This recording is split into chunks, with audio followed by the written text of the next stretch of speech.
Salut tout le monde et bienvenue. Aujourd'hui, on s'attaque à un truc super utile en maths, mais aussi dans la vie de tous les jours, la proportionnalité. Franchement, c'est un peu le super pouvoir pour faire de bonnes affaires. Allez, on y va. Alors, imaginez un peu la situation. On est au marché, on veut acheter des tomates, ou alors à la boutique du coin pour des cahiers. Comment on peut être sûr que le prix qu'on nous donne est le bon? Et si on en achète plus, est-ce qu'on paye le juste prix? Eh bien, c'est exactement à ça que sert la proportionnalité. Bon, pour que ce soit bien clair, on va prendre un exemple concret, celui des cahiers, qui vient de la fiche d'exercice. On va décortiquer ça tranquillement, pas à pas. Ok, alors regardons ce tableau. On a un cahier, ça coûte 300 francs CFA. Deux cahiers, 600. Pour 10 cahiers, on passe à 3000. Bon, c'est logique, plus on achète, plus ça coûte cher. Mais la vraie question, c'est est-ce qu'il y a une règle, une logique derrière cette augmentation? Voilà, c'est ça la question. Est-ce qu'il y a un lien secret, une sorte de formule magique qui connecte le nombre de cahiers au prix final? C'est ce qu'on va chercher à découvrir maintenant.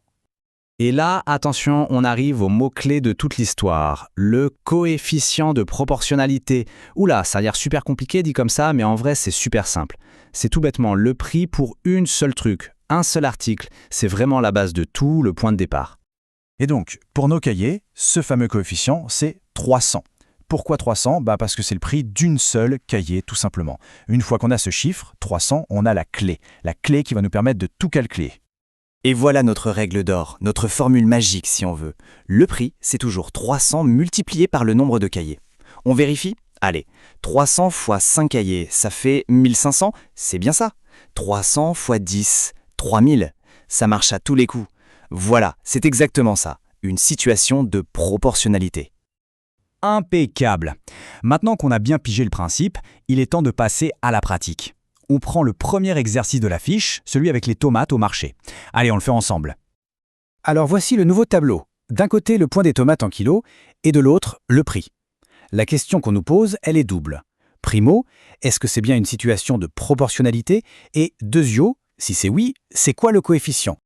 Ok, pour résoudre ça, on a un plan d'attaque en deux temps. D'abord, étape 1, on trouve le prix pour 1 kg. Juste 1. Ensuite, étape 2, on vérifie si ce prix marche pour toutes les autres quantités. C'est parti, allons-y. Alors, l'étape 1, elle est super facile. Le tableau nous donne la réponse sur un plateau.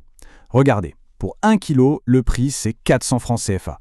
Donc on a notre candidat pour le coefficient de proportionnalité, c'est 400. Maintenant, on passe à l'étape 2, le moment de vérité, la vérification. On teste notre 400. Alors 2 kg x 400, ça donne 800. C'est ce qu'il y a dans le tableau? Oui, c'est bon, on continue. 3 kg x 400, 1200, ça colle aussi. Allez, le dernier. 5 kg x 400, ça fait 2000. C'est parfait, tout correspond. Bon, vu que tous nos calculs sont tombés justes, la conclusion est simple. Oui, c'est bien une situation de proportionnalité, et le coefficient, c'est 400. La bonne réponse était donc la A. Super! Excellent, on est bien parti, alors on enchaîne direct avec l'exercice 2. Cette fois-ci, on parle de photocopie. Attention, la méthode va changer un tout petit peu, mais vous allez voir, l'idée de base reste exactement la même. Alors, on jette un œil à ce nouveau tableau. On a le nombre de pages et le prix. Mais il y a un petit piège. Regardez bien, cette fois, on n'a pas le prix pour une seule page. Alors comment on fait pour trouver le coefficient dans ce cas? Surtout pas de panique, la technique est très simple. On va juste faire le calcul inverse. On choisit une colonne, n'importe laquelle vraiment, et on va diviser le prix par le nombre de pages. Ça va nous donner le prix pour une seule page. Après, comme tout à l'heure, on vérifiera si ça marche pour les autres colonnes. Allez, on se lance. On prend la première colonne, 100 francs pour 5 pages. On fait 100 divisé par 5 et ça nous donne 20. 20 francs par page. Intéressant.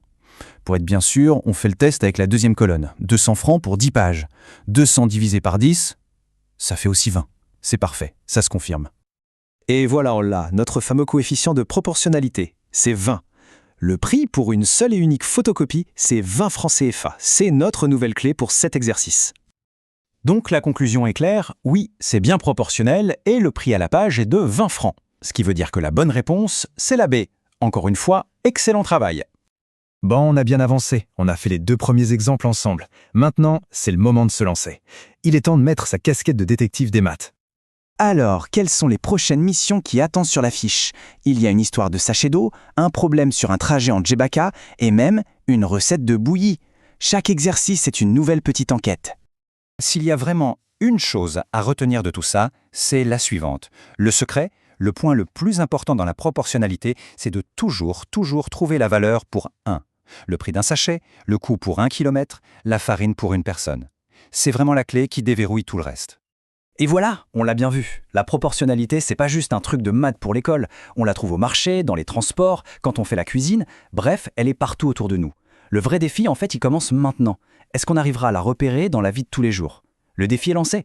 Merci d'avoir été là et à très bientôt.